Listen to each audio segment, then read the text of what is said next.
దారికి రాని కవితక్క కొత్త పార్టీ వైపు అడుగులు. రాయబారులను పంపిన కేసీఆర్. ఫలించని చర్చలు.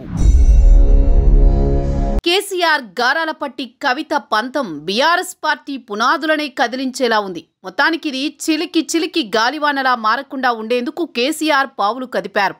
అయినా సరే కవిత ససేమిరా అంది. తెలంగాణ బహుజన రాష్ట్ర సమితి పేరుతో కొత్త పార్టీకి సిద్ధమైనట్టు తెలుస్తోంది. దీంతో బీఆర్ఎస్ పార్టీ నుంచి బుజ్జగింపుల పర్వం మొదలైంది.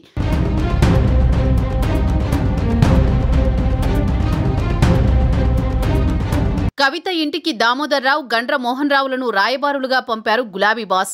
వీరిద్దరూ కవితతో 3 గంటలకు పైగా చర్చించారు. అయితే కవిత పట్టిన పట్టు విడవకపోవడంతో స్వయంగా కేసీఆరే ఫోన్ చేసి మాట్లాడారట. మళ్లీ అధికారంలోకి వచ్చాక తగిన పదవి ఇస్తానని, ఇప్పుడైతే పట్టు విడవమన్నట్లుగా బుజ్జగించినట్టు సమాచారం. ఇదిలా ఉండగా సింగరేణి ప్రాంతానికి చెందిన తెలంగాణ జాగృతి నేతలు కొందరు బంజారా హిల్స్లోని కవిత ఇంటికి వెళ్లారు. వాళ్లతో అత్యవసరంగా కవిత భేటీ అయ్యారు.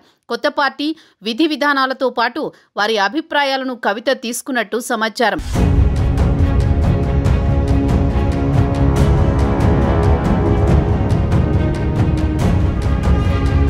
మరోవైపు కేసీఆర్ దగ్గర కొంతమేర బేరసారాలు జరిగాయని కవిత గొంతెమ్మ కోరికలు కోరినట్టు తెలిసింది. దీనిపై గులాబీ బాస్ ఓ నిర్ణయం తీసుకోకముందే కొత్త పార్టీ పేరు బయటకు రావడంతో పార్టీ అధిష్టానం ఒక్కసారిగా ఉలిక్కి పడింది.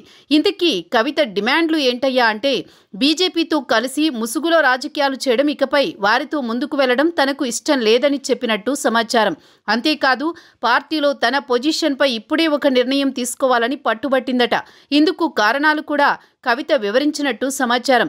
గత వరంగల్ సభలో తనకి ప్రయారిటీ ఇవ్వకపోవడంతో ఇదే ధోరణి కొనసాగితే, ఒకవేళ భవిష్యత్తులో కేటీఆర్ సీఎం అయితే తన బతుకు అధోగతేననేది కవిత ఆలోచనగా ఉన్నట్టు తెలుస్తోంది.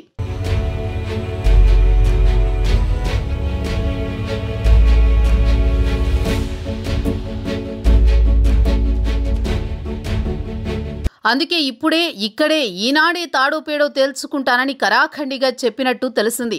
ఒకవేళ మీరు తేల్చకపోతే తన దారి తాను చూసుకుంటానంటూ అల్టిమేటం కూడా జారీ చేసిందని కొందరు పార్టీ నేతలు అంటున్నారు. ఆ దిశగా వేగంగా అడుగులు పడుతున్నాయనేది కాదనలేని సత్యం. మరి కూతురు అలకను కేసీఆర్ తీరుస్తారో, చేతులెత్తేస్తారో వేచి చూడాలి. ఈలోపు కొత్త పార్టీని తెరపైకి తెచ్చి తండ్రికే కూతురు షాక్ ఇస్తుందని పార్టీలో ఓ వర్గం గట్టిగా చర్చించుకుంటోంది.